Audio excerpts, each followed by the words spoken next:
Ouh, ouh. Voici la chouette histoire en 36 actes d'une sculpture en bois de cèdre qui, sans déboire, s'envole en fumée, abandonnant cendres et descendance. Acte 1. Choisir son modèle de chouette. Une duveteuse chouette rayée, bleuissante, sous les reflets de lune. Acte 2. Dessiner la sculpture à l'échelle. La vue de profil montre une tête tournée à 180 degrés, l'une des caractéristiques de cet oiseau ne se distinguant pas tant que son ami le hibou, pourvu de remarquables aigrettes. Acte 3. Trouver un morceau de bois sec résistant en extérieur. Remerciez votre ami menuisier Jean-Luc pour le joli tronc de cèdre parfaitement sec et d'origine locale. Il fut tronçonné à l'aube de sa 18e année, il y a maintenant autant d'années, dans le verger d'un généreux seigneur basquet en exil. Dans l'ombre de l'éclectique château du Pays, ses membres, débités, furent dispersés, et 3 d'entre eux échouèrent, par amitié, dans la grange de l'ami menuisier. Acte 4. Tracer les hauteurs. À cette étape, la chouette grandit de 5 cm pour emplir au mieux le volume du tronc. Acte 5. Couper le tronc à la mesure. À la tronçonneuse, c'est facile. Ne pas oublier de conserver l'ensemble des chutes en vue d'essais éventuels, y compris la sciure, utile pour la fabrication de pâte à bois en cas de retouche. Acte 6. Tracer des largeurs. Acte 7. Tailler des volumes primaires. La scie à main, c'est plus fin. Couper les fibres, puis dégager les morceaux au ciseau à bois, c'est mieux. Remerciez une seconde fois votre ami Jean-Luc, car l'essence est non seulement tendre à sculpter, mais elle exhale intensément. Acte 8. Dégrossir les volumes corporels. La meuleuse, c'est efficace. Acte 9. Ajuster les volumes corporels.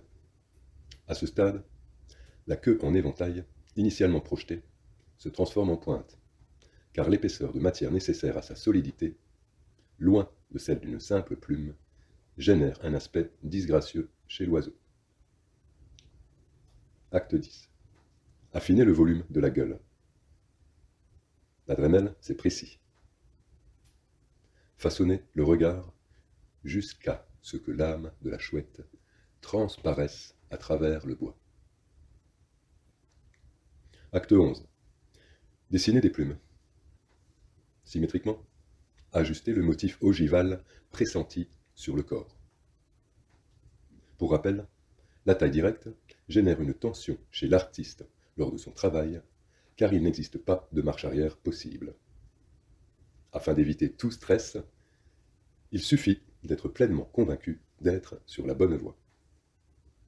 Si la décision ne s'impose pas d'elle-même, patientez jusqu'à l'illumination ou faire autre chose.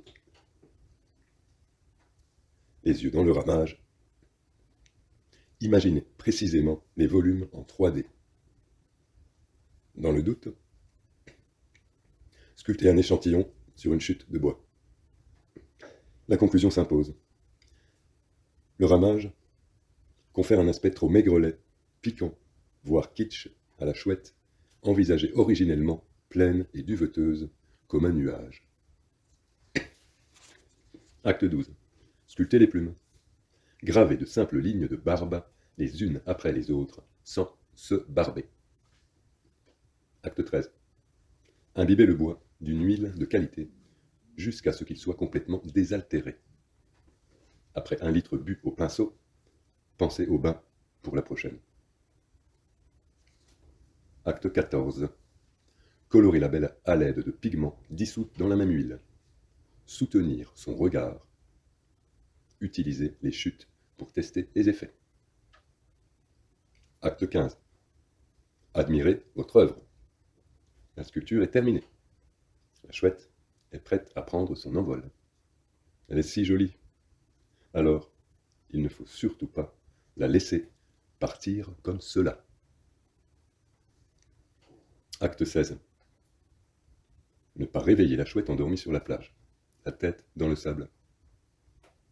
Elle repose parfaitement à demi ensevelie. Acte 17. Englober la partie émergente de silicone. Ne pas oublier les évents afin de ne pas étouffer la bête. Attendre. Acte 18. Préparer le moule du moule du moule silicone. Attendre. Couler et façonner le béton blanc en sarcophage pour le silicone. Attendre. Acte 20. Retirer chaque grain de sable pour dégager le demi-moule. Acte 21. Répéter l'opération pour l'autre moitié. Ne pas oublier de huiler les faces de moule en contact, sinon l'œuf risque d'être difficile à ouvrir. Attendre. Acte 22. Ouvrir la coque de béton. Dans la fade lumière de l'aube brumeuse et tardive d'un mois de novembre, extraire les 4 vis de la coquille à peau d'éléphant. L'œuf surprise s'ouvre sans peine sous l'action de son propre poids et libère le placenta de silicone. Acte 23. Libérer la chouette de béton de son cocon. Un moment aussi attendu que redouté. Le premier doigt s'enfonce avec peine dans la lisse jointure souple et collée comme des lèvres d'amoureux.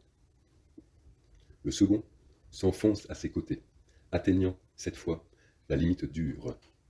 Puis, l'élan mouvement des doigts enfoncés, écartant délicatement les parois, se mue en une sensuelle défloraison. Une légère déchirure découverte sous les pattes rend encore plus fébrile ces minutes érotiques. Le sillon pétrit de plus en plus profondément à chaque tour, laisse enfin apparaître la fine extrémité de la queue, entière. Mais cette vision n'engendre ni orgasme, ni n'exulte la joie. Elle enrobe l'instant de sérénité et de satisfaction, face au travail accompli, plus précisément sur le fil de l'être. Puis, les doigts se glissent le long des chemins de ramure pour découvrir le premier tirage. Acte 24. Supprimer les imperfections. La chouette est là. Un beau bébé, bien plus lourd que sa maman de bois.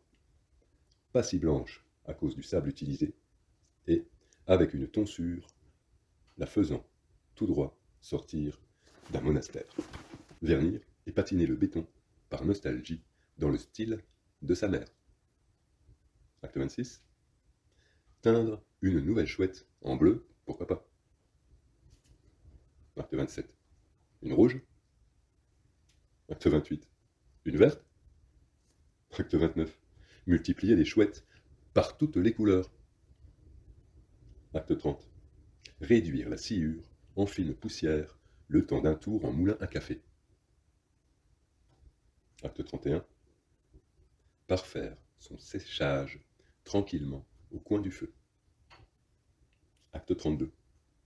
Confectionner des bâtons d'encens de cèdre. Attendre. Acte 33. Allumer un bâtonnet pour remercier votre amie sorcière NJ pour sa recette aux ingrédients secrets, ainsi que Gaïa pour son cèdre. Acte 34. Humer l'esprit du cèdre, s'évadant de ses cendres, et observer ses volutes ascensionnelles s'évanouir. Acte 35. Jouir de l'aventure ainsi vécue. Acte 36. To be continued.